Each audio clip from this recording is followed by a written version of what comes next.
Ok, bien, en la clase de hoy vamos a ver nuestro último ejercicio del método de las fuerzas y el enunciado nos dice lo siguiente: calcular las reacciones en los apoyos y obtener los diagramas de solicitaciones internas o esfuerzos internos, ¿no? Lo mismo de siempre, nos va a plantear una estructura cualquiera, ¿bien? Y puede que estos datos de acá, como el módulo de elasticidad, no los dé o no nos los dé, ¿bien? Dependiendo si es necesario o no, el ingeniero nos va a ofrecer esos datos, ¿no? Y estos datos de la sección transversal de cada una de las barras también nos lo va a dar, ya sea aquí en una parte de los datos o en cada una de las barras. Así que tienen que estar atentos a ello. Bien, procedamos a resolver el problema. Hay que calcular, hay que hacer como primeros pasos. Bueno, un momento, a ver. Ya, hay que hacer primero unos cálculos adicionales, bien, para darle solución a este problemita, como puede ser la simplificación del mismo, ¿no? Si ustedes se dan cuenta, vamos a llevar esta estructura aparte.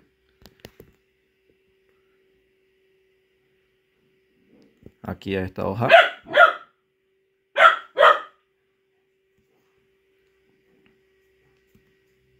Ahí está. Como primer paso les decía, hay que hacer esos cálculos adicionales, como puede ser la simplificación del mismo. A eso me refiero cuando existan voladizos en la estructura, ¿no? Yo les lanzaba la sugerencia, ¿no? Que siempre es bueno que se acostumbren a simplificar los voladizos en los ejercicios del ingeniero, ¿no? Eso lo va a reducir harto el problema. Bien. Ahora, aparte de esa simplificación de voladizos que en este ejercicio no tenemos, existe otras simplificaciones, ¿no? Que es una simplificación por simetría.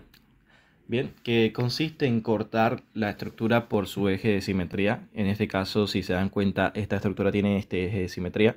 Lo que tenemos aquí a la izquierda es lo mismo que lo que tenemos acá a la derecha. Bien, así que hay una simetría. Otra de las simplificaciones era entonces cortar la estructura por el eje de simetría y resolverla, ¿no? Eso también nos podía ahorrar el trabajo de resolución. Bien. Y por último,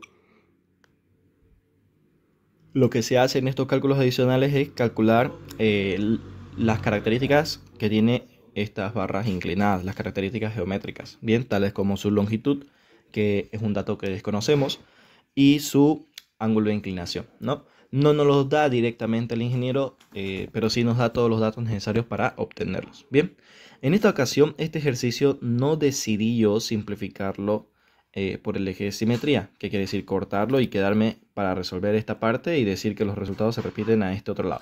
Porque también lo podemos resolver de otra manera, bien, considerando toda la estructura, ¿ok? Ya hemos visto un ejercicio donde se simplifica por el eje de simetría.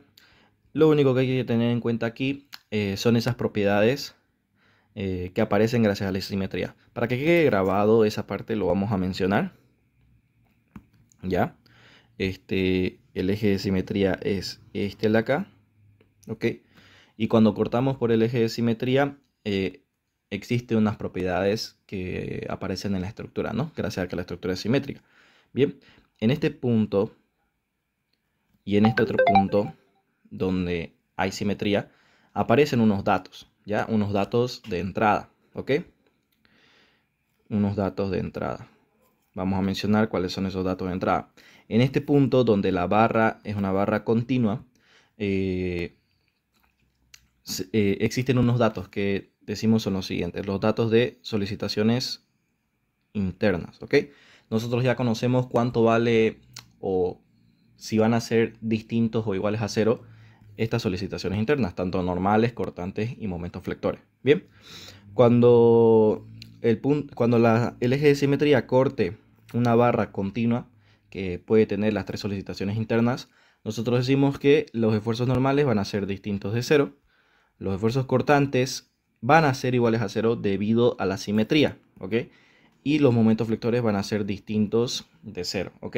Entonces tenemos que van a existir solicitaciones normales y de momento flector, pero no van a existir las cortantes, ¿ok? Esas son iguales a cero, gracias a que la estructura es simétrica, ¿ok? Y acá en este otro caso, donde la barra evidentemente es una biela, recuerden que tratamos como biela esto debido a que a esta articulación le llegan las barras, ¿no? Por sus extremos. Bien, eso es justificativo para tratar esto como si fuera una biela. También puede presentarse el caso en que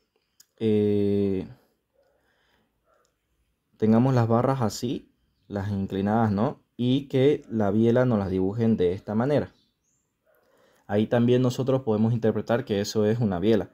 Y luego está el otro caso, que ya no sería una biela, sería una barra continua, cuando la articulación esté por debajo de las barras, ¿no? Que la unión de las barras esté por encima y la articulación por debajo. Bien, en ese caso ya no podemos interpretar que se trata de una biela, ¿ok? Perfecto. No se olviden de esos dos casos. Aquí nos tocó el caso de que sí es una biela. Y también en este punto, como les mencionaba, aparecen algunas propiedades o algunos datos de entrada ya, ¿no? Como ser normales, cortantes y momentos flectores. Debido a que se ubica en el eje de simetría, ya ese punto, también las cortantes acaban a ser iguales a 0. Y eso vamos a tener nosotros de dato de entrada debido a la simetría, ¿ok? Pero también debido a que esta barra es una biela, nosotros tenemos otros datos más, ¿no? Las bielas nosotros sabemos que solo trabajan a tracción o a compresión, que quiere decir a solicitaciones normales. Entonces no va a existir momentos flectores aquí en la biela debido a que se trata de una biela. Bien, así que momentos flectores también podemos decir que es igual a 0 y solamente vamos a tener distinto de 0 los esfuerzos normales. Bien, ahora, ¿qué ocasiona esto para que aplique una simplificación? Ocasiona lo siguiente. Como les decía, cuando simplificamos por el eje de simetría, nosotros nos tenemos que quedar con una parte de la estructura. Bien, agarramos aquí una parte de la estructura debido a la simetría. Ahí está, esas son barras continuas. Teníamos como apoyo aquí un apoyo fijo. Ahí está. Y acá en el corte que hice de simetría, ahí yo tengo de dato que van a existir normales y momentos flectores, ¿no? Y acá por debajo yo tengo que van a existir normales, ¿no? Ahí está. Tengo esos datos, ¿ya? Tengo esos datos. Aquí por si acaso nos conviene más quedarnos con este lado de la estructura, ¿ok? Vamos a hacer esa operación. De todas maneras se pueden quedar con cualquiera de los dos, pero para lo académico conviene observarlo de este lado de la estructura, del lado derecho. Ahorita les menciono por qué. Y ahí está. Tanto si se quedan ustedes con el lado izquierdo como el lado derecho, tienen esos datos en rojo, ¿no? Debido a la simetría y a las propiedades de sus barras, ¿ok? Ahora bien, estas estructuras yo no los puedo dejar de esa manera, ¿no? Con estas cargas, solamente estos dos apoyos y las otras cargas externas como la carga distribuida que tenemos ahí, ¿no? Las voy a colocar igual. No puedo dejarlo así de esa manera porque esto así por sí solo es inestable. No se puede sostener por sí misma. ¿Ok? Le faltan apoyos, ¿no? Para poder sostenerse por sí misma. Bien.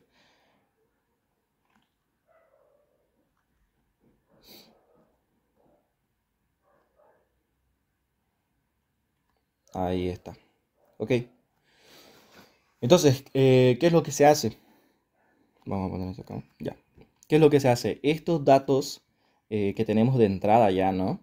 De normales, momentos flectores y eso, los vamos a idealizar como un apoyo, ¿ya? Que tenga las mismas reacciones que estas fuerzas que se generan en esos puntos, ¿no? ¿Qué quiere decir? Que si acá en este punto yo tengo que se genera una fuerza normal en esa dirección, puedo decir que eso se puede idealizar como un apoyo móvil en dirección horizontal, porque equivale a tener una reacción en esa misma dirección en la que yo tengo esta fuerza. Bien, entonces esa idealización, eso se empieza a hacer en esta estructura simplificada. Ahí está. Y ahí ponemos esa fuerza. Bien, perfecto. Lo mismo con lo de arriba, ¿no? Aquí ya ustedes tienen que evaluar cuáles son los tipos de apoyos que tenemos, ¿no? Tenemos el empotrado, el apoyo fijo, el móvil y también tenemos apoyos elásticos, ¿no? Aparte de los apoyos elásticos tenemos el apoyo guiado, bien, donde el apoyo guiado tiene la propiedad de tener una componente vertical u horizontal y una fuerza de momento, ¿no? Lo que es convenientemente similar a lo que tenemos acá. Bien, solamente que en este caso la fuerza lineal está yendo en dirección horizontal, así que el apoyo guiado hay que disponerlo de esta manera para que sea congruente con las fuerzas que se generan en ese punto. Y ahí está, ¿no? Una vez idealizada estas fuerzas como apoyos, ¿ya? Como su equivalente en apoyos, se resuelve esta estructura simplificada. O sea, ¿a qué me refiero? A esta estructura ustedes le calculan el grado hiperestático total y le proceden a hacer todos los pasos, ¿ok?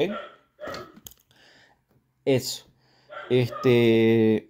Ahora les decía, ¿por qué les conviene más quedarse con el lado izquierdo que con el lado derecho? Simplemente por este apoyo que puede malinterpretarse, ¿ok?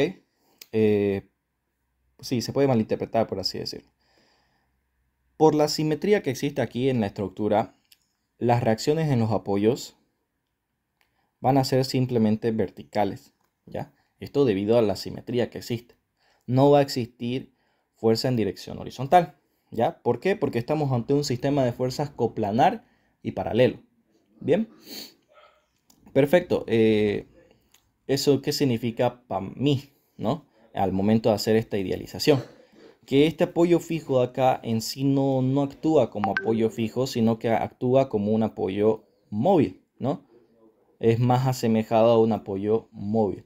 Bien, y si yo no considero esto así como un apoyo móvil en un inicio, al momento de querer hacer la inclusión de estas fuerzas, ¿ya? Voy a tener un problema aquí de interpretación, ¿no? Voy a verlo así como apoyo fijo y voy a decir, ah, ya, esto se queda como fuerza, digamos, ¿no? Y no se transforma a un apoyo, lo cual es mentira, ¿no? En realidad es como si este apoyo fijo actuara como un apoyo móvil, como les digo, y luego el idealizar esta fuerza como un apoyo, como lo hicimos aquí, va a hacer que esto se convierta idealizando en un apoyo fijo, ¿bien? Para resolver mi problema, ¿ya? Por eso les digo entonces que es más conveniente en este ejercicio que nos quedemos con el lado izquierdo, perdón, el lado derecho, que va más congruente con la simplificación, que con el lado izquierdo que nos puede generar alguna confusión debido a este apoyo, ¿no? Así que si su estructura es simétrica, tiene simetría, es probable que solamente tenga reacciones verticales. Así que quédense con el lado de la simetría donde tenga el apoyo móvil. Eso les va a facilitar a ustedes su interpretación. Bien, eso. ¿Ok? Como les decía, en este ejercicio no lo vamos a aplicar de esa manera directamente, lo vamos a hacer de otra manera que también lo pueden aplicar ustedes sin necesidad de cortar su estructura y esas cosas. Bien. Ok, sigamos con los siguientes cálculos adicionales. El último que les mencionaba era sacarle las propiedades de estas barras inclinadas, su longitud y su ángulo de inclinación, ¿no? Le sacamos entonces esas propiedades. Tanto la barra 1 como la barra 3 por la simetría, solo necesito calcular un lado y digo que los resultados se repiten al otro lado. Bien, así que aquí, si se fijan, agarré la barra 1 y le hice y formé el triángulo rectángulo, ¿no? Que se forma acá. Y con esos datos ya es suficiente para que yo saque su longitud mediante Pitágoras y su ángulo de inclinación mediante tangente del ángulo alfa, ¿no? Tangente del ángulo alfa, que es igual al cateto opuesto sobre el adyacente. De ahí despejamos los dos valores. La longitud nos salió 5 metros y el ángulo de inclinación 53.13. Bien, perfecto. Ahora bien, con esos cálculos adicionales yo ya puedo calcular el grado hiperestático total sin ningún inconveniente, ¿ok? Siempre no se olviden que el cálculo del grado hiperestático total se hace a la estructura ya simplificada, ¿ok? Es por ese motivo que se simplifica. Se simplifica primero para luego hacer este cálculo y que nos salga unos resultados más resumidos. Bien, si ustedes le aplican esta formulita directamente a su estructura que les da el ingeniero sin simplificar, no sirve de nada. ¿Ok? Así que ustedes le sacan estos datos a la estructura simplificada. Bien, si se van por este camino de simplificación, entonces ustedes le sacarían el grado hiperestático total a esta estructura de acá. Bien, como nosotros no tomamos ese camino, le sacamos directamente a esta estructura. Bien, aquí también hay dos procedimientos, ¿ya? Uno es el procedimiento desglosado que yo decidí enseñarles para intentar facilitarles el entendimiento, ¿no? de estas formulitas, ¿ok?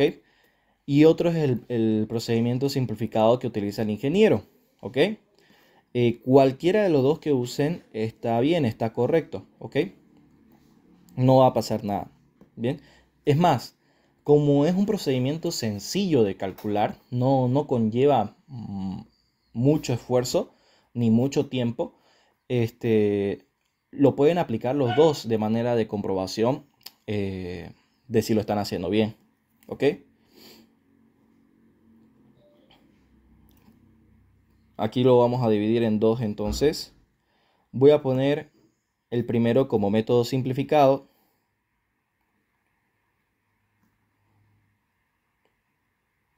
Método simplificado y el otro es el desglosado, ¿ya? El que ven con el ingeniero es el método simplificado, ¿bien? Ya para cuando dominen esta materia lo van a aplicar directamente, ¿no? Y el método desglosado es para nosotros, los que estamos aprendiendo todavía, ¿no? Bien, en el método simplificado hay unas pequeñas diferencias. Vamos a hacer primero el desglosado, que ya tenemos familiaridad con este método por el primer parcial, ¿no? En el primer parcial yo les enseñé a aplicar este método, ¿no? El método desglosado de cálculo de grado hiperestático total. Bien, sabemos que el grado hiperestático total es igual al grado hiperestático interno más el grado hiperestático externo. Esto no va a cambiar, siempre va a ser así, ¿ok? Ahora, van a ver que vamos a poner acá. Van a ver que en las formulitas van a aparecer incógnitas y ecuaciones. Bien, esas dos cosas. Empecemos con el grado hiperestático interno. La formulita es 3 por el número de figuras cerradas, ¿ya? Y esto, si se dan cuenta, toda esta formulita nos va a dar a nosotros incógnitas. Y es bueno que ustedes sepan qué tipos de incógnitas les va a dar. Las incógnitas que esta parte de la ecuación les da son normales, cortantes y momentos flectores, ¿ok? Incógnitas internas, de solicitaciones internas. Bien, vamos ahora con el grado hiperestático externo, que tiene su otra formulita que es número de reacciones. Perdón, aquí lo dibujé todo con azul y en realidad era con rojo. 3 por el número de figuras cerradas. Y todo eso nos da incógnitas internas, normales, cortantes y momentos flectores. Vamos ahora con grado hiperestático externo. Aquí tenemos la formulita que dice número de reacciones en los apoyos, que también son incógnitas, menos el número de ecuaciones de la estática, más el número de ecuaciones adicionales. Bien, entonces si se dan cuenta, nosotros tenemos incógnitas internas debido al grado hiperestático interno, que son las solicitaciones internas, y incógnitas externas que vienen a ser las reacciones en los apoyos. Bien, y en esta parte están descritas todas las ecuaciones de la estática y las adicionales. Bien, Las de la estática para cualquier estructura en el plano sabemos que van a ser iguales a 3. Las adicionales aparecen cuando nosotros tenemos dispositivos de unión en la estructura, ¿no? Tales como articulaciones o bielas. Bien, y al número de ecuaciones adicionales se le aplica la siguiente ecuación. Es una sumatoria de todos los dispositivos de unión o articulaciones que existan en la estructura, a los cuales se le aplica la siguiente ecuación. Número de barras articuladas que le llegan a ese dispositivo de unión menos 1. Bien, eso se le aplica. Y eso nos va a dar las ecuaciones adicionales. Bien, operemos. El grado hiperestático interno, en este caso tenemos una figura cerrada, este trapecio que forman el conjunto de estas 4 barras. Entonces la formulita sería 3 por 1 igual a 3. Tenemos entonces 3 incógnitas internas. Pueden ser las 3 de esfuerzo normal, las 3 de cortante o las 3 de momento flector. O también puede ser una de cada una. No sabemos realmente. Bien, pero son 3. Eso es lo que nos dice la formulita.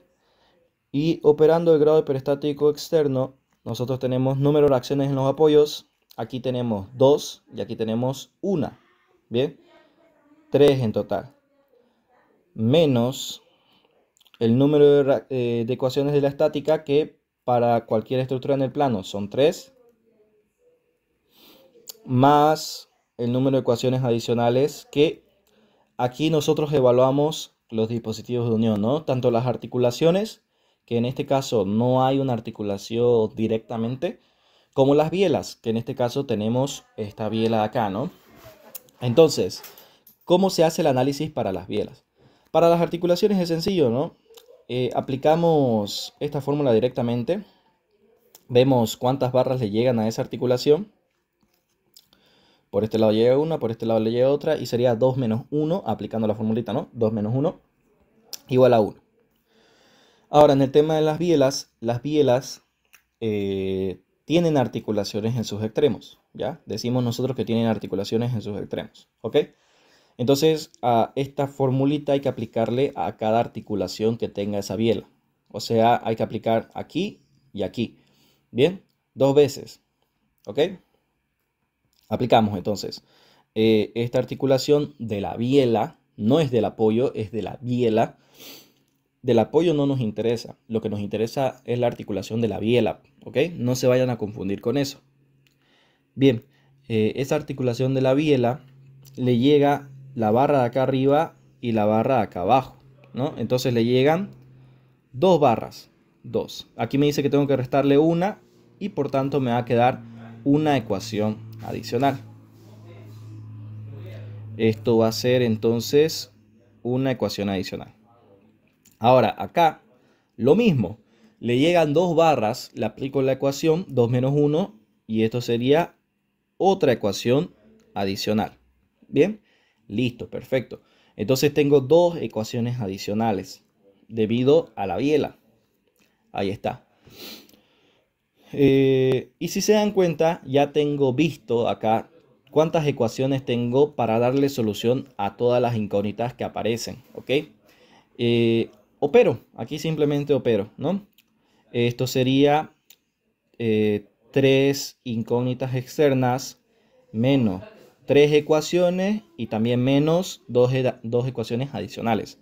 Ahora bien, estas 3 incógnitas externas se van a ir con estas 3 ecuaciones de la estática, ¿ya? Y me van a sobrar acá del grado hiperestático externo, me van a sobrar 2 ecuaciones, menos 2. Bien, ahora aplicando la formulita de grado hiperestático total, voy a tener por la parte de grado hiperestático interno 3 incógnitas, bien, 3 incógnitas internas, menos las 2 ecuaciones que me sobró, ¿no? Y operando esto me da que la operación es igual a 1, ¿no? Me sobra una ecuación, ¿bien? Perdón, una incógnita. Me sobra una incógnita, ¿bien?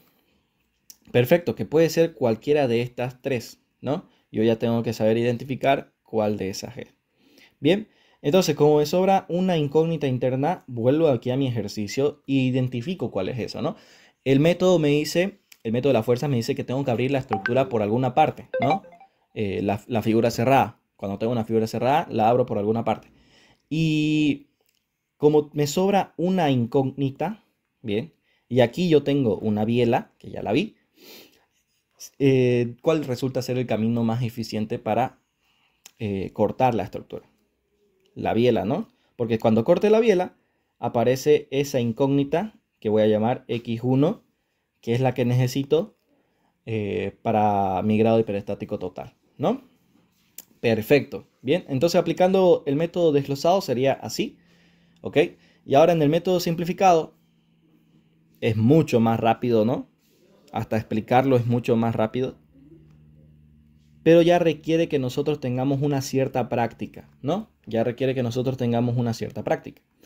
Grado hiperestático interno. Este se lo saca de manera visual, ¿ok? Puede ser igual a 0, puede ser igual a 1, puede ser igual a 2 o puede ser igual a 3, dependiendo también del número de figuras cerradas que tengamos. Estos resultados son para cuando tenemos una figura cerrada. Bien, en este caso es el caso, ¿no? Tenemos una sola figura cerrada. Bien, lo que nosotros hacemos en el método simplificado es directamente ver la figura cerrada y abrirla por el lado que más nos convenga, ¿no? No la podemos abrir por donde sea. Bien, nosotros ya sabemos que esto es una biela y a nosotros siempre nos conviene abrir la estructura cerrada por el lado donde nos genere menos incógnitas. Porque si yo la abro aquí por la barra 2, voy a tener 3 incógnitas, ¿no? Que por la simetría se pueden resumir a solo 2, ¿no? Pero si corto aquí la biela, bien, también por la simetría tengo que considerarla, pero por tratarse de una biela solamente me aparece una incógnita, ¿no? Entonces me conviene a mí abrirlo por la biela. Bien, y voy a decir ahí que tengo una incógnita, ¿no? Gracias a que es una biela, aparece solamente una. Y ahora en el grado hiperestático externo, la fórmula no cambia, sería número de reacciones en los apoyos menos el número de ecuaciones de la estática más el número de ecuaciones adicionales. Aquí no cambia la fórmula, pero cambia la forma de tratarlo, esta parte sobre todo. Bien, ¿qué pasa con el número de ecuaciones adicionales? Aquí ya no vamos a observar las articulaciones de los dispositivos de unión. Aquí nosotros vamos a observar en cuántas chapas me divide en mi estructura este dispositivo de unión. Bien, y la formulita sería sumatoria de todos los dispositivos de unión o todas las articulaciones que exista y le vamos a aplicar la siguiente formulita, ¿no? Número de chapas que se divide la estructura menos 1. ¿Ok? Bien. Apliquemos la formulita ahora para que veamos cómo cambia el tratamiento. Número de reacciones en los apoyos. Aquí van a ser 3 también. Eso no va a cambiar. Menos número de ecuaciones de la estática por ser una estructura en el plano también son 3. Y por último las ecuaciones adicionales. Bien, aquí me tengo que fijar los dispositivos de unión. Esta biela de acá. Bien, ese es el dispositivo de unión. Tengo que observar en cuántas chapas esa biela me divide a mi estructura, ¿no? Puede ser que lo divida en varias chapas, como puede ser que no la divida en ninguna, ¿no? Así que no tengo que asustarme por ello, ¿no? Si observo la biela, por cómo está colocada, yo tengo esta chapa gigante, ¿no? Que engloba a todas las barras, excepto a la biela, ¿bien? Pero la biela por sí sola yo no la puedo considerar como si fuera una chapa solita, ¿no? Solamente la estoy considerando como dispositivo de unión, por eso lo dibujé ahí en azul. Y en rojo todo el resto sería una chapa. Y si se dan cuenta, la biela no llega a dividir esta chapa única en dos, digamos, ¿no? Entonces, ¿qué pasa? ¿Qué pasa con la formulita? Directamente decimos que no se aplica, ¿no? Porque el dispositivo de unión que estamos analizando, en este caso la biela, no me divide a mi estructura en varias chapas, se queda como una sola, quedándome el número de ecuaciones adicionales igual a 0. Bien, ahí está, igual a 0. Operando esto, las tres incógnitas externas se van a ir con estas tres ecuaciones de la estática. Me queda 0. Y el grado hiperestático total va a ser igual a 1, ¿no? Esa incógnita interna que sobró. Ahí está. Bien, y de las dos maneras ustedes llegan al mismo resultado, ¿no? Solamente que un procedimiento es más simplificado, este de acá, pero requiere de ustedes un conocimiento o un manejo de la formulita más desarrollado. Y este método desglosado es un poco más amigable para el que está aprendiendo todavía, ¿no? Porque le permite entender cómo se mueven las cosas, cuándo aparecen ecuaciones, cuándo aparecen incógnitas, ¿no? Como les digo, pueden ocupar cualquiera de los dos, no hay ningún inconveniente, ¿ok? Bien, ya hemos visto entonces ambos métodos y sabemos que el grado hiperestático interno salió igual a 1, el grado hiperestático externo salió igual a 0 y el grado hiperestático total es igual a 1, ¿no? Como es mayor que 1, se trata de una estructura hiperestática que hay que darle solución por el método de las fuerzas, ¿no? Y aquí agarramos nuestra estructura hiperestática, ¿ya? Y la abrimos, en este caso la figura cerrada, por esa parte que hemos seleccionado, ¿no? Donde aparece una incógnita. Ahí está. Desaparece la biela, ¿no? Desaparece la biela. Otra cosa que debo aclarar, y no se olviden también, esto también lo vimos en una clase. Cuando van a cortar una barra, voy a añadir otra hoja. Cuando van a cortar una barra por figura cerrada, ¿ya?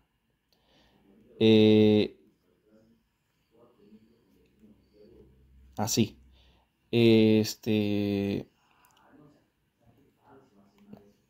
Ahí.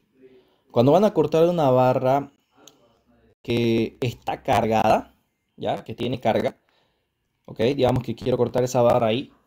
Cuando está cargada, yo al momento de simplificar, al momento de cortar, no hago desaparecer la barra en su totalidad. ¿Debido a qué? Debido a que está cargada, a que tiene un cargamento. En sí lo que hacemos es como decir, se abre una pequeña abertura por ahí, en ese punto decimos, ¿no? Se abre una pequeña abertura y por tanto la estructura deja de ser cerrada y pasa a ser una estructura abierta. ¿Bien? Esto pasa debido a que está cargada la barra, ¿no? En cambio, si no estuviese cargada, si yo hubiese decidido cortar por acá abajo, si no estuviese cargada, es mucho más sencillo. Yo puedo eliminar la barra en su totalidad. Yo puedo eliminar la barra en su totalidad, sin ningún inconveniente.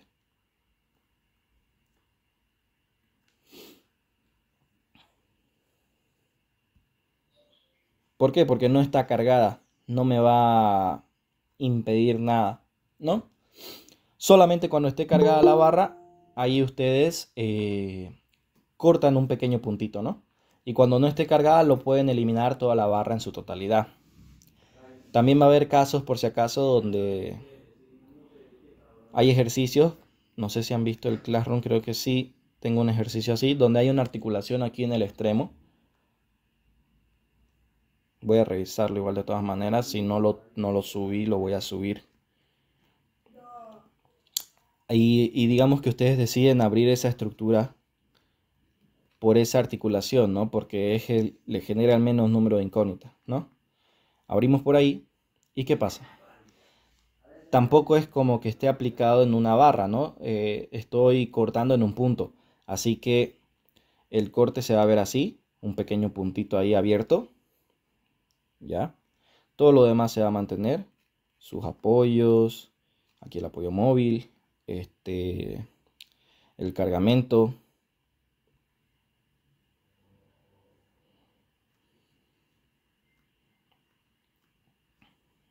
¿Ya? Y ahí donde cortaron las incógnitas, ¿no? Que para esta barra de arriba puedo tener aquí el X1 y para la barra abajo acá, ¿no? El otro X1. Para esta barra de arriba aquí el X2 y para la barra abajo aquí, ¿no? El X2. Bien. Eso también. Esas son situaciones que se pueden cruzar, ¿no?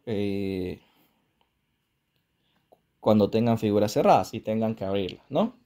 Tengan Sí, una el cuidado pregunta, en necesario ahí. el ejemplo de la articulación hay como figuras cerradas dos. ¿Me podría explicar eso en un Per- ejemplo de Classroom? perdón, Cuando tiene perdón. articulación. En figura cerrada, en el interno, lo toma como dos. Ujú, ujú.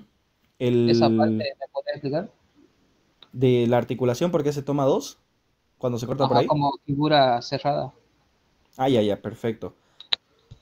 En el caso del cálculo del grado peristático total, perdón, grado peristático interno, cuando calculamos por el método directo, el método este simplificado, siempre buscamos por dónde abrir la estructura que me genere menos incógnitas, ¿no? Y la articulación tiene una propiedad. La articulación tiene una propiedad, ¿no? ¿Cuál vendría a ser esa propiedad de las articulaciones? Aquí vamos a dibujar el ejemplo genérico de una articulación. Las articulaciones giran libremente. ¿Y qué nos genera eso? Que solamente actúen sobre ella esfuerzos de corte y esfuerzos normales. Bien. ¿Y eso a qué se asemeja? Esto se asemeja a cómo actúa un apoyo fijo. Bien. Y en el cálculo del grado hiperestático interno, por nada más, por ese motivo de que básicamente solo vamos a tener dos incógnitas, una de corte y otra de esfuerzo normal, decimos que el grado hiperestático interno va a ser igual a 2, ¿no? Gracias a que no existe momento flector, ¿no? Es por ese motivo que se le pone 2 acá. Ya directamente nosotros sabemos que en esa articulación no va a existir momento, solamente va a existir normales y cortantes. Por eso se pone ahí 2. No sé si esa era la duda. Sí, sí, quedó claro, ahora sí. Ah, ya, perfecto.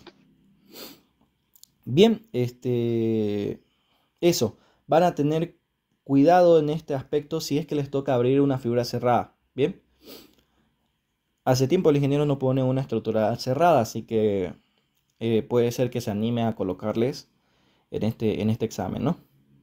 Y también no se olviden de estudiar teoría, que también es otra cosa que les puede entrar, ¿no? Bien, nos quedamos acá en el cálculo del grado hiperestático total. Hemos abierto la estructura cerrada. Como no estaba cargada esa biela, podíamos eliminarla en su totalidad y quedarnos con la incógnita, ¿no? El x1. Que si se fijan, estamos tomando el x1 en sentido positivo, o sea, como un esfuerzo de tracción. No se olviden que una fuerza para considerarse positiva en el nudo tiene que salir del nudo. Esto aplicamos aquí el concepto de cerchas, ¿no? Tiene que salir del nudo. Y ya decimos que sería sentido positivo o tracción. Bien, ahora a esta estructura le vamos a esta estructura sin el cargamento. Me mencionaron ustedes que el ingeniero le dice ahora estructura principal. Bien, así que manejen bien ese concepto. La estructura sin el cargamento es la estructura principal, ¿no? A esa estructura principal nosotros le vamos a aplicar en este segundo paso eh, la estructura isostática equivalente, la vamos a plantear. Ahí esa va a tener el cargamento, este X1 de incógnita. Y todo esto vamos a llamarlo estructura isostática equivalente. Bien. Y vamos a sacar a esta estructura isostática equivalente, o perdón, vamos a aplicarle a esta estructura isostática equivalente el principio de superposición de efectos, que consiste en dividir a la estructura en estructuras más chiquititas para darle solución por partes, ¿bien? Para resolverlo por partes. En este caso, como tenemos una sola incógnita, sería una E sub 0, que va a ser la estructura principal con el cargamento real. Vale aclarar que el cargamento real es las acciones, como estas, la variación de temperatura y el asentamiento en los apoyos, ¿ya? Eso lo vamos a considerar nosotros como cargamento real, ¿ok? Y la E sub 1 tiene la estructura principal y nuestra incógnita que estaba por demás, el X1, pero con valor unitario, ¿ok? Aquí ya no va a venir lo que viene a ser la variación de temperatura o el asentamiento en los apoyos. Bien, solamente es con la incógnita que estaba por demás. Vale aclarar, también no se olviden que si nosotros tenemos apoyos elásticos, ya, en este paso ya lo idealizamos a su equivalente en los apoyos rígidos, ¿no? Pero el apoyo elástico va a considerarse tanto en la E sub 0 como en la E sub 1. Bien, el último ejercicio que hemos visto tiene ahí el formulario al final del PDF para cuando es apoyo elástico, para cuando es asentamiento de los apoyos, y ese PDF es un ejemplo de cuando haya variación de temperatura. Así que tengan mucho cuidado, apréndanse esas formulitas y cuáles cargamentos se aplican en qué estructuras. Es lo que hemos explicado ahorita, ¿no? Por si es que entra al examen, ¿no? El semestre pasado les metió con variación de temperatura, modelo inédito porque no lo solía hacer. Bien, así que como ya lo está metiendo, tengan ustedes cuidado que les puede pasar también lo mismo, ¿ok? Bien, ahora vamos a proceder a resolver cada una de las estructuras, solo que para no consumirnos mucho tiempo vamos a explicarlos con otro PDF. Pasa que me extendí bastante en lo teórico, intentando hacer un repaso, digamos. Vamos a ver ahora cómo se resuelve la E sub 0 primero. Bien, ahí está. Lo primero que debemos hacer es calcular las reacciones, ¿no? Bien, tenemos las tres ecuaciones en la estática para darle solución a esto. Aplicamos primero una sumatoria de fuerzas horizontales, que si se dan cuenta en la sumatoria de fuerzas horizontales solamente tengo mi incógnita y no hay ninguna otra fuerza que vaya en dirección horizontal, ¿no? O que tenga una componente en dirección horizontal.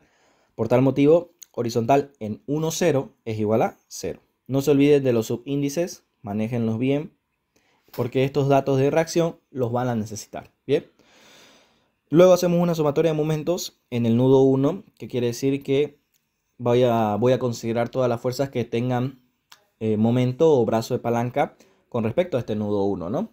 Que en este caso la horizontal en 1, 0, ya vi que 0 no interviene. La vertical en 1, 0 tampoco, ¿no? No tiene brazo de palanca con respecto al nudo 1. Los que sí tienen brazo de palanca con respecto al nudo 1 es mi incógnita que está acá en el nudo 4 y la carga uniformemente distribuida, ¿no? Entonces aplicamos esta ecuación. Bien, primero estoy aplicando para la vertical en 4, 0, que quiere decir que esta me genera un momento en sentido antihorario, lo cual va a ser negativo para mi convención de signos, ¿ya? Y su brazo de palanca es esta distancia de 6 metros. Luego hago una sumatoria de fuerzas verticales, perdón, me falta aquí, no en la sumatoria de momentos, me falta aquí la carga distribuida, que tiene su resultante acá, ¿no? Y su resultante es igual a el valor de la carga, 50, por el total de su base, que es 12, ¿no? Y ahora, ahí tengo el valor de la resultante y lo que necesito ahora es su brazo de palanca al nudo donde estoy tomando momentos, ¿no? Esta pequeña distancia de 3 metros. Y listo, ahí está. Va a girar en sentido horario, va a ser positivo. Y operando esto, despejo el valor de vertical en 4, 0, ¿no? Que me salió que va hacia arriba, ¿ok? Ese dato me lo guardo, o sea, va a tener sentido positivo. Bien. Luego hacemos una sumatoria de fuerzas verticales, bien, donde van a intervenir todas las fuerzas que tengan componente en dirección vertical, las cuales son vertical en 1, 0, vertical en 4, 0 y la carga uniformemente distribuida. La que me falta saber su valor es de la vertical en 1, 0. Bien, coloco el valor, coloco esta incógnita, estoy asumiendo que va hacia arriba, va a ser positivo. La vertical en 4, 0 que acabo de sacar, que me dio que va hacia arriba, también va a ser positiva. Y ahora la resultante de la carga uniformemente distribuida, que sería 50 por base de 12. Opero todo eso y tengo el valor de vertical en 1, 0. 300 kilonewtons, ¿no? Bien, perfecto. Luego de eso se puede hacer una verificación, ¿ya? Al ingeniero le gusta que verifiquen. Y como les decía, en la verificación ocupen cualquiera de las ecuaciones de la estática. No necesitan perder mucho tiempo en buscar un punto donde participen todas las reacciones que acaban de sacar. Bien, solamente ocupen cualquiera de las ecuaciones de la estática, la que vea más sencilla para ustedes, y con eso verifiquen, ¿ok? Bien, Una vez verificadas las reacciones, como se fijan aquí hicimos sumatoria de fuerzas verticales y verificó. Una vez tenemos eso verificado, vamos al cálculo de las ecuaciones de solicitaciones internas, ¿no? Y fíjense lo que hicimos acá. Nos aprovechamos de la simetría.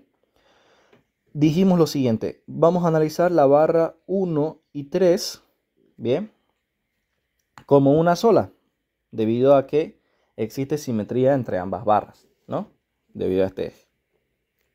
Bien, entonces analizo la barra 1 y la ecuación que obtenga va a valer también para la barra 3, ¿no? Y luego se analiza la barra 2 en su longitud entera, ¿no? Bien, empecemos con la barra 1 y 3. Si se fijan en la barra 1 como en la barra 3, le llega esta vertical que vale 300 kN. Bien, no está en dirección de los ejes locales, pero yo lo necesito en esa dirección, ¿no? No lo puedo trabajar directamente así como está, necesito descomponerla a los ejes locales. Bien, para descomponerla a los ejes locales, trazo una recta vertical, una horizontal, prolongo la recta de la barra y trazo una perpendicular a la barra y repito este ángulo alfa, ¿no? Ese ángulo alfa se repite ahí, aquí no, aquí sí, hasta que se intersecte con la barra que me interesa descomponer, ¿no? Ahí está el ángulo alfa intersectado con la barra que me interesa descomponer. Y simplemente pongo su componente en dirección del eje local 2 y su otra componente en dirección del eje local 1, ¿no? Por cierto, acá yo escogí los ejes locales, ¿no? Puede ser que el ingeniero les diga a ustedes qué ejes locales toman. Si es que no les dice en el inicio del examen, trabajen con cualquiera, no pasa nada. Ustedes van a llegar al mismo resultado, no se preocupen. Pero si les dice, adopten estos ejes locales, ustedes le hacen caso, ¿no? Para que la revisión sea correcta. Bien. Ok, descomponemos. Saco la componente en seno y la componente en coseno. La que está cerca del ángulo alfa es la componente en coseno y la que está más alejada es la componente en seno. Ya está. Ahí tengo las componentes y le saco la ecuación de momento flector, que aquí la única que genera momento flector es esta fuerza y es un momento negativo, ¿no? Para los ejes locales que he adoptado. Bien, es un momento negativo porque comprime la parte inferior de mi barra. Ahí está, menos 180x. Bien, como seguido del análisis de la barra 1, voy a analizar la barra 2, ¿ya? Le tengo que sacar el valor de las fuerzas que le transmite esta barra 1 a este punto para la barra 2, ¿no? Estas fuerzas que están aquí en azul. ¿Cómo lo podemos hacer? Lo podemos hacer directamente con esta fuerza de 30 kilonewtons, ¿ya? En vez de trabajar con estos dos, puedo decir lo siguiente. Aquí hay una fuerza de 30 kilonewtons, 300 kilonewtons, perdón, ¿ya? Que para contrarrestarla voy a necesitar una vertical también que vaya en sentido contrario. Y además esta fuerza de 300 kilonewtons con respecto a ese punto del empotramiento tiene un brazo de palanca, ¿no? Un brazo de palanca de 3 metros. Ahí está, ese brazo de palanca de 3 metros. Bien, entonces me genera un momento que va en este sentido, que vale 300 por 3, ¿no? 90. Ahora yo necesito un momento que vaya en sentido contrario y que contrarreste, o mejor dicho, que valga lo mismo, ¿no? 90. Bien, de esa manera sacamos estos valores. También ustedes lo pueden sacar con estos dos, no pasa nada. Pero la cosa es que no lo saquen en dirección de los ejes locales de la barra 1, de esta barra 1, sino que lo saquen en dirección de los ejes locales de la barra 2, ¿bien? Para que ustedes directamente lo reemplacen ahí. Si no les es posible sacar el valor de estas fuerzas en dirección de los ejes locales de la otra barra que van a analizar, ni modo, sáquenlo en dirección de los ejes locales de la barra 1, bien, sáquenlo en dirección de esos ejes locales de la barra 1 y luego proceden a descomponerlas acá, ¿no? Es un procedimiento mucho más largo, van a perder mucho tiempo, así que identifiquen primero si ustedes pueden descomponerlo pueden sacarle el valor de las reacciones aquí, en este empotramiento, directamente en dirección de los ejes locales de la siguiente barra que tienen que analizar, ¿ok? Eso les va a ahorrar a ustedes tiempo. Bien, Y ahora analizamos la barra 2, cortamos a una distancia X esa barra 2, ahí está, le ponemos el cargamento que tiene encima, la carga uniformemente distribuida, y lo que le transmite la barra 1, ¿bien? Solamente que en formato de acción y ya no de reacción, o sea que esto que está en formato de reacción pasa aquí a formato de acción, cambiándole el sentido. Lo que iba hacia arriba va a ir, perdón, lo que iba hacia abajo va a ir hacia arriba y lo que va en sentido horario va a ir en sentido antihorario acá. Bien, y le sacamos la ecuación de momento flector, ¿no? Empezando con la carga uniformemente distribuida, que para estos ejes locales que adopté me genera un momento negativo, ¿no? Ahí está. Que sería 50 por X medios, ¿no? La resultante y su brazo de palanca al empotramiento. Que operando va a ser menos 25X al cuadrado. Luego, otra fuerza que genera momento es esta. Y nos genera un momento positivo porque tracciona la parte inferior. Bien, y sería 300 por la distancia X. Por último, otra fuerza que genera momento es esta de 900 kN por metro. Y es un momento negativo porque comprime la parte inferior. Menos 900. Y listo. Ahí estaría analizada la E sub 0. Vamos ahora con la E sub 1, que tiene la incógnita que estaba por demás en formato de carga. Bien. Aquí de nuevo calculamos reacciones, haciendo sumatoria de fuerzas horizontales primero, y participan todas las fuerzas que tengan componente en dirección horizontal. Nuestra incógnita y el cargamento tiene componente en dirección horizontal, ¿no?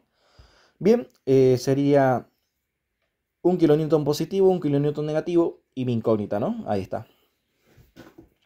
Ambas fuerzas de acá se van a anular, por tanto mi incógnita va a quedar igual a 0. Perfecto.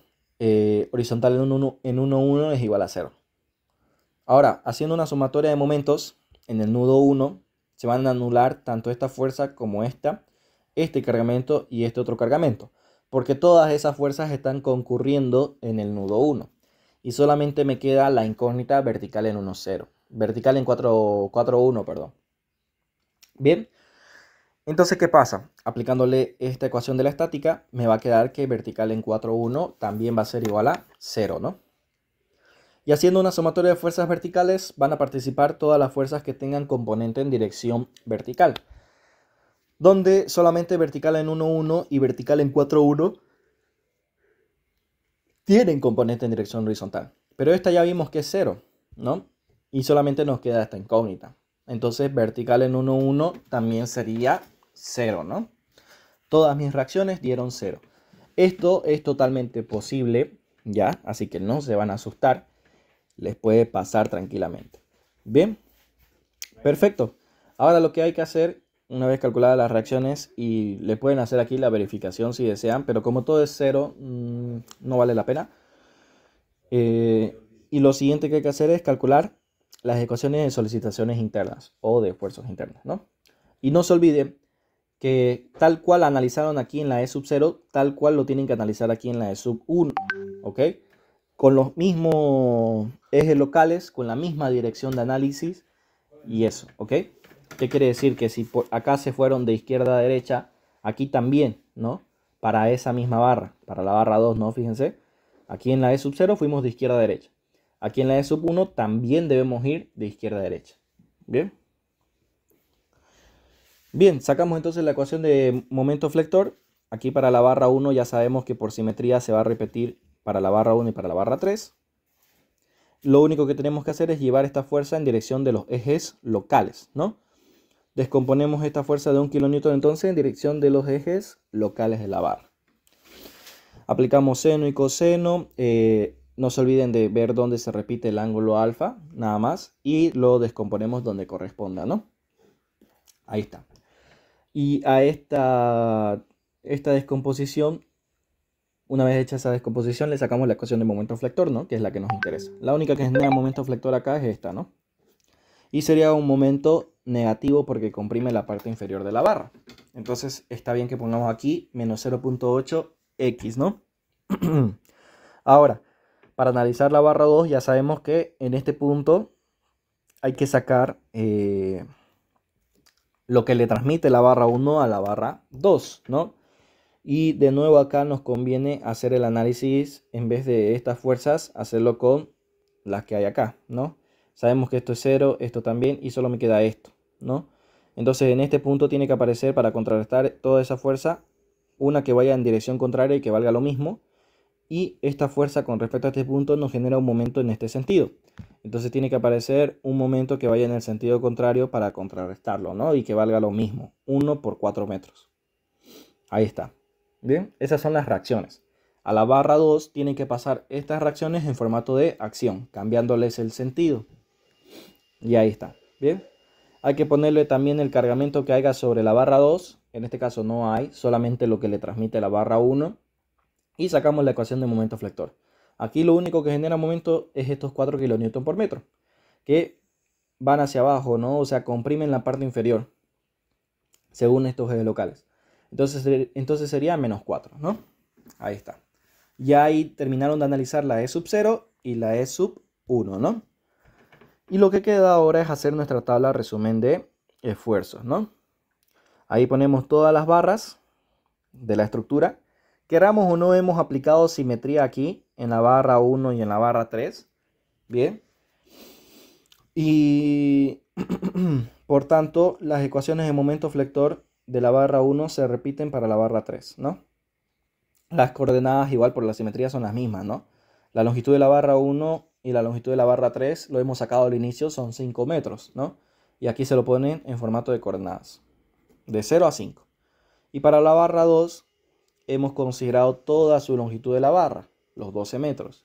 Aquí está la ecuación de momento flector en la E sub 0 y en la E sub 1. Y su longitud, ¿no? De 0 a 12. Perfecto, una vez tienen esta tabla resumen de esfuerzos, vamos a aplicar las ecuaciones de compatibilidad, ¿no? Esta es la ecuación de compatibilidad de las deformaciones para cuando hay una sola incógnita. En las otras clases ya se las di para varias incógnitas, ¿no? Para 2 y para 3. No se vayan a olvidar también de aprenderse esas formulitas, ¿no? Por si acaso. Como todas las barras tienen la misma rigidez, o sea, la misma sección y el mismo material, lo podemos multiplicar esta ecuación de compatibilidad por E por I. Y nos quedaría esto. ¿Bien? Ahora bien, podemos trabajar directamente con esto y ya no trabajar con esta ecuación de compatibilidad, debido a que todas las barras tienen la misma sección, ¿no? Nos conviene eso. Entonces, en vez de trabajar con esta ecuación de Moore, vamos a trabajar con esta otra, donde la rigidez de flexión está despejada y solamente funciona o trabaja, mejor dicho, con los momentos flectores. Bien, aplicamos eso entonces. Vamos a borrar esto.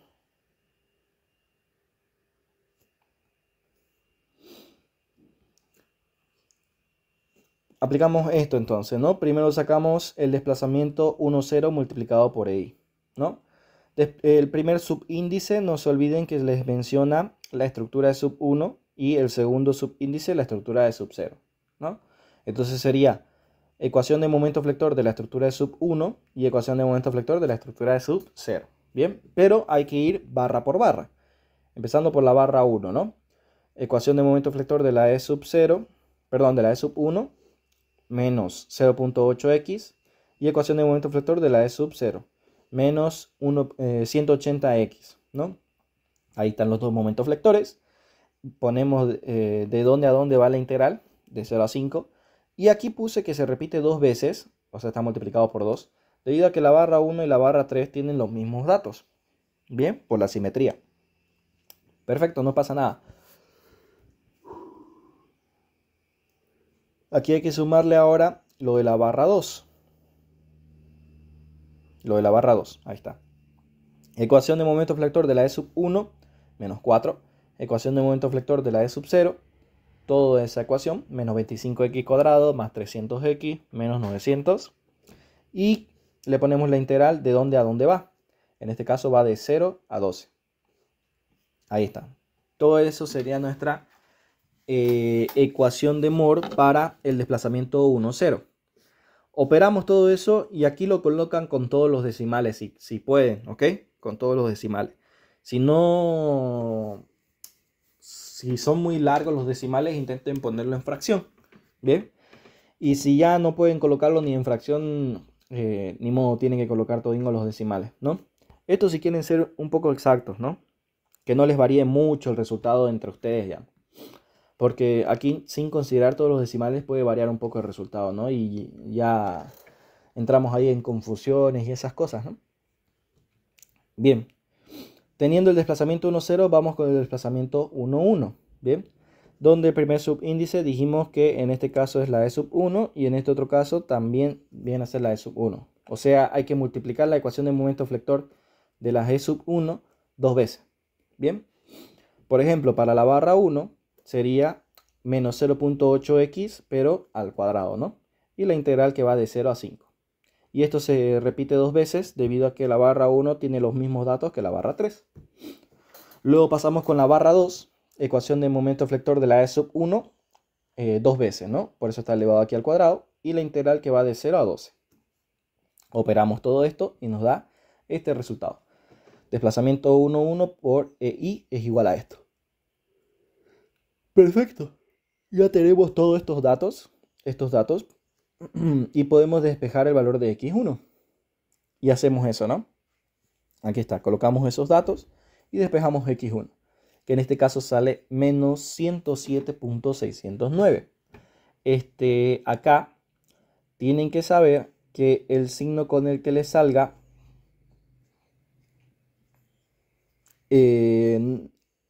les va a decir directamente si es un esfuerzo de compresión o es un esfuerzo de tracción, ¿ok? En este caso para la biela, ¿no? Como la biela solamente está sometida a esfuerzo de tracción o compresión, el signo con el que nos salga nos va a decir si es compresión o tracción. En este caso salió negativo. Quiere decir que lo que yo asumí como tracción en realidad es un esfuerzo de compresión, ¿ok? Bien, ahí tengo el valor entonces de x1. Ahora, vamos a proceder a calcular lo primero que nos pidió en el enunciado, el cálculo de reacciones. Bien, el cálculo de reacciones se hace también mediante el principio de superposición de efectos. Ustedes van a agarrar la reacción horizontal en la E sub 0, le van a sumar la reacción horizontal en la E sub 1 y multiplicarle por el valor de x1 para obtener su valor real de la horizontal en 1. Y así con las otras reacciones, ¿ok? Aquí les puse la ecuación. Fíjense que debido a este cargamento en la E sub 1, todas las reacciones fueron 0, ¿no? Entonces, las reacciones de la E sub 1 todinas dieron 0. Por tanto, no va a intervenir este valor de x1. Y directamente decimos que el valor de las reacciones son las que nos dio en la E sub 0, ¿no? O sea que la vertical en 1 son estos 300 kN hacia arriba y la vertical en 4 también. Ya esas vendrían a ser las reacciones reales. Bien. Y luego de eso toca diagramar, ¿no? Hacer estos diagramas de acá. Para la diagramación, ustedes tienen que recopilar ya todos estos datos. Pueden presentarle al ingeniero estos resultados directos sin necesidad de dibujárselo acá. Ya, él los acepta igual. Bien, esto se lo digo para que no pierdan mucho tiempo dibujando. O si van a dibujarlo, sepan que no necesitan dibujarlo tan bonito, digamos, ¿no? Estas partes, estos dibujos de aquí, este dibujo es innecesario, este también. Y esto se los digo con el objetivo de que puedan ahorrar tiempo al momento de hacer su examen. Bien, aquí están los dibujos en cada hoja, o hay bastante detalle de dibujo por el hecho de que es académico, ¿no? Y aquí nadie nos está apurando. Bien. Por ese motivo. Pero todos esos dibujos que les señalé lo pueden hacer o como dibujo rápido o lo pueden obviar, ¿no? Lo pueden no dibujar, digamos. Es opcional. Bien, aquí yo lo puse el dibujo de todos los datos que nosotros ya tenemos. Bien, primero las dos reacciones reales y el esfuerzo interno de la biela. Con esos datos ya tenemos lo suficiente para poder diagramar. Porque antes, sin este dato de la biela, nosotros no podíamos diagramar. Bien, porque la figura cerrada no había por dónde abrirla. Ahora sí podemos diagramar. Abriendo la estructura por esta parte, ya sabemos cuánto vale esto y podemos analizar la barra 1, decir que eso se va a repetir en la barra 3 y luego analizar la barra 2, ¿no? Y eso es lo que se hizo. Bien, primero se analizó por el método de las ecuaciones la barra 1, ¿ya? Aquí está la barra 1, donde se tuvo que tomar en cuenta la reacción de 300 kN y esta reacción de la biela, ¿ya? Perdón, la solicitación interna de la biela, los 107, que ya no están como esfuerzo de tracción, sino que están como compresión. Bien, ¿qué quiere decir que sea una compresión? Que al momento de considerarlo aquí en el nudo, va a ser una fuerza que entra, ya no va a salir, ¿no? Así como lo dibujamos acá. Entra la barra. Como estos dos no están en dirección de los ejes locales de la barra 1, se descomponen, ¿no? Se descomponen en dirección de los ejes locales. Bien, con senos y cosenos, y obtenemos estos valores de acá, a los cuales le saqué su resultante, ¿no? Fíjense, de estos dos saqué la resultante y de estos otros dos también. Y con esas fuerzas, con esas resultantes, utilicé el método de las ecuaciones para poder sacar sus diagramas. Primero esfuerzos normales. Esta de acá está entrando a la barra, entonces va a ser un esfuerzo de compresión, negativo. Esta fuerza aquí me genera esfuerzo cortante, ¿no? Que como ya está en formato de fuerza vertical o fuerza cortante, va a ser constante a lo largo de toda la barra. Bien, menos 93.913. Bien, consideren que por la simetría en cortantes, si el valor de la cortante para la barra 1 es menos 93.913, por la simetría para la otra barra, la barra 3, va a ser el mismo valor pero positivo, ¿ok? Eso por la simetría, en cortantes solamente, ¿bien? Y en momentos flectores, sacamos la ecuación de momento flector. En este caso, para esos ejes locales, el momento es negativo porque comprime la parte inferior y se multiplica por X, ¿no? Sacamos el valor de momento en los puntos que nos interesa, al inicio y al final del tramo, a los 0 y a los 5 metros, y ahí tenemos esos valores. Y por la simetría aquí no aplicamos lo mismo que en cortantes, no se aplica lo mismo, ¿ok? Aquí la simetría se respeta. Estos resultados que salieron para la barra 1 también van a ser los mismos para la barra 3. Solo en cortantes es donde cambia el signo, ¿ok? Y con todos estos datos fui aquí al diagrama, ¿no? Primero, la biela ya se puede diagramar, ¿no? Directamente. Este sería signo negativo, compresión, ahí está. Aquí estoy considerando que los ejes locales de esta barra están así, ¿no? Por eso el negativo está dibujado aquí en la parte de abajo para estos ejes locales, ¿no? Para estos otros ejes locales de la barra 1, la parte de abajo es esta, ¿no? Y como salió negativo, se dibuja ahí adentro, ¿no?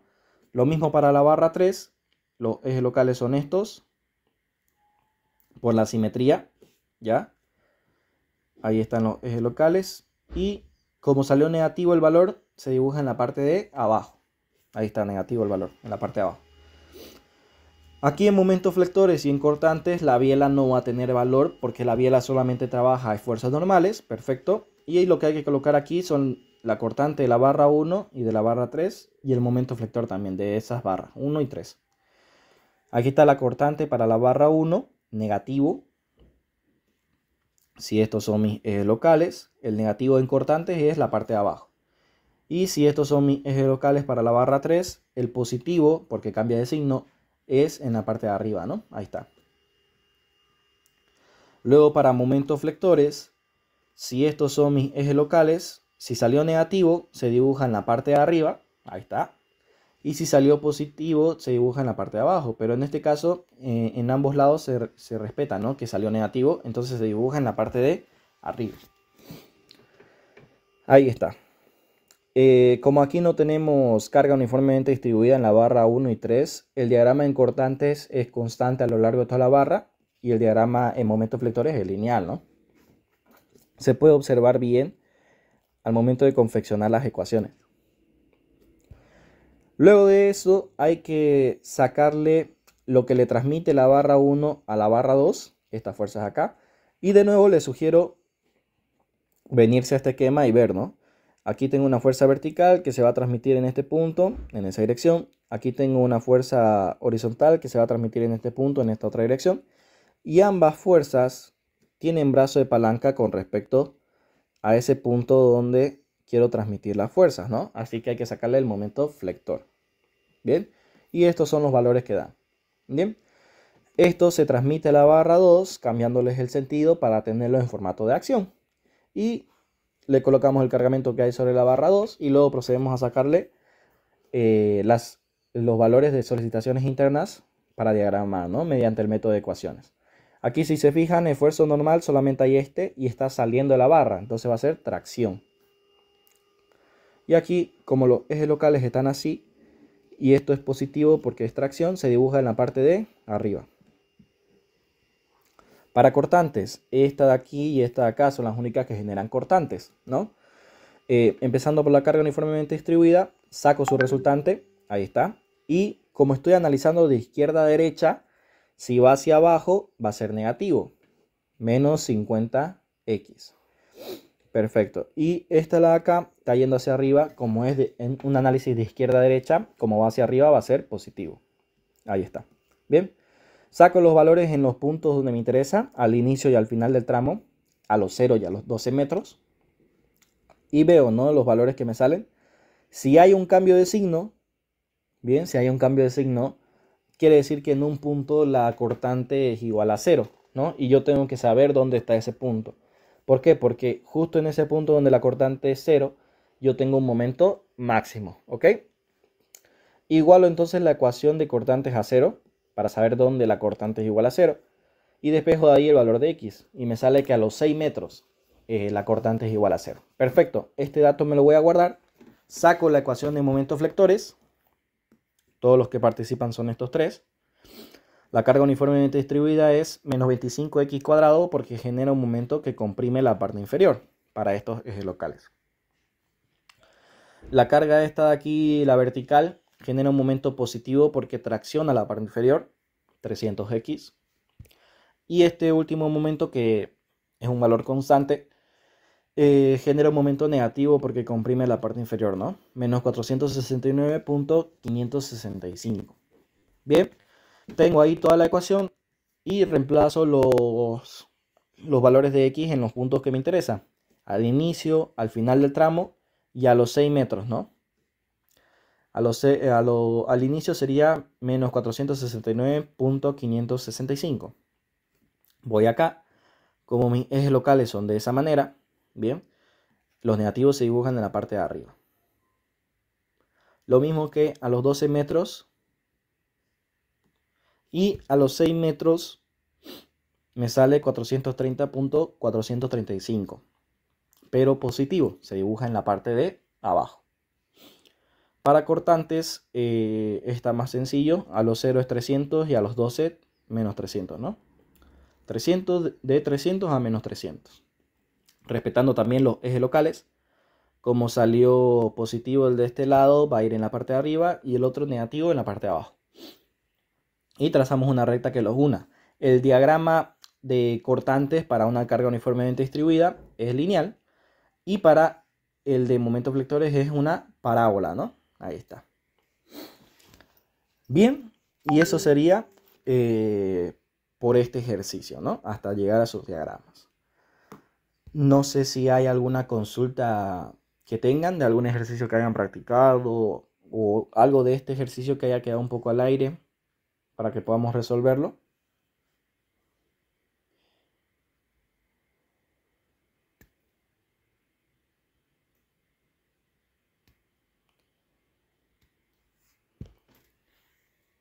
Si es que no hay dudas, la clase quedaría hasta acá.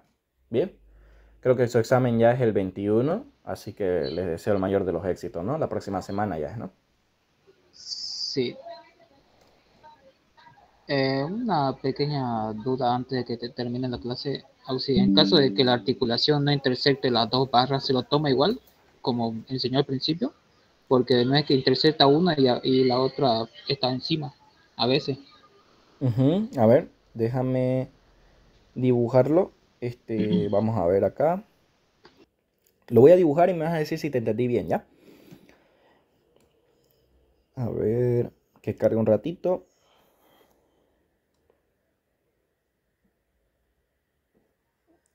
Ya, hay un caso, a ver, una hoja más.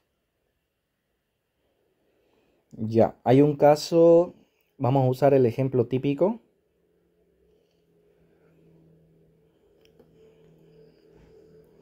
Hay un caso en el que me dices que las barras van así y en una conecta la biela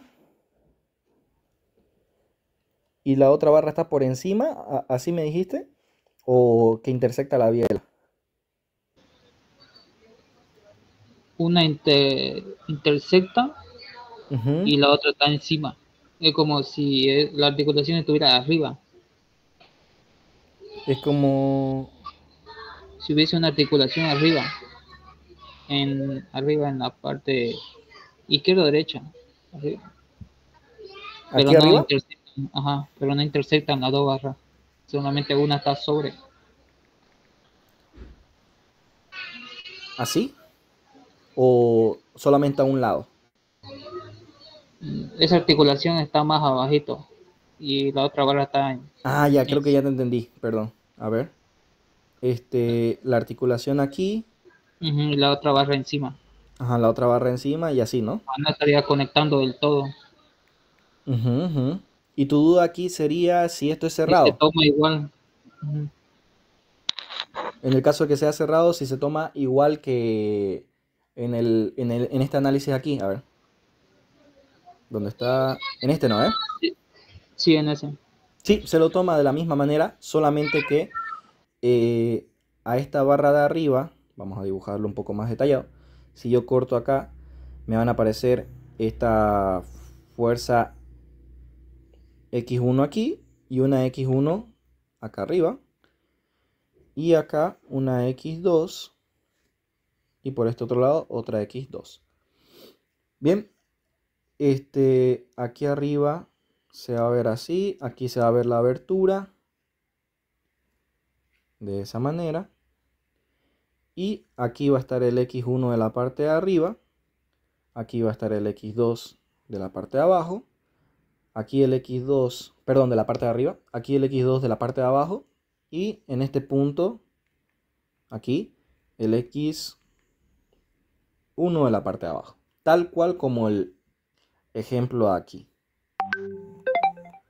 ¿Dónde está?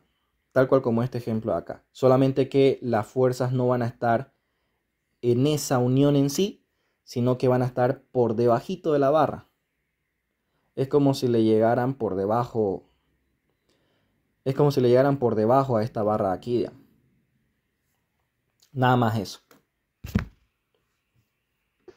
Ya, gracias. No, no hay de qué. Muy buena pregunta, más bien.